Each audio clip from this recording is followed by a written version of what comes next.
Migawo mar thieth odok ne okang' mane gikawo e golo oko chenro mar chudo ne mine mapek to onyuol e ute mag thieth mane kinde mokalo ichulo negi kokalo e Linda Mama e chenro mar twak gi jofwambo manobagi e boma Nairobi.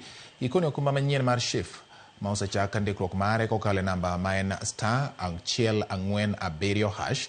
Mine duto mapek ibiro chul nengo margi mar thieth e ute thieth kamoriwo maonge nyalo ma piny owacho biro chulo negi bang' timo ndikruok kaka jokanyo mag okumba mar SHIF. When this Linda Mama was rolled, the main problem was access to deliveries. But when you look at this country, we have quite a huge number of mothers delivering in facilities, and they are still, we are still having high maternal mortality rates. Therefore, there is a problem with the prenatal and, of course, postnatal, including the children who are delivered. So, we have two issues. We can decide to secure the mother with that money and get a cover, or secure the household.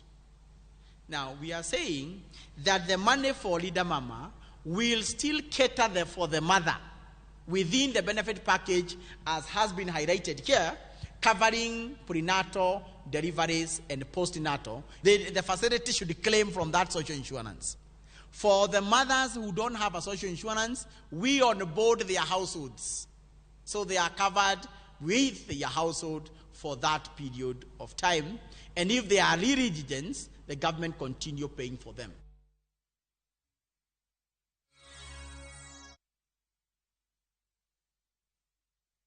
Ase wacho nyathini toko winja to sani oseguro tiende dalani. Nena winjo wacho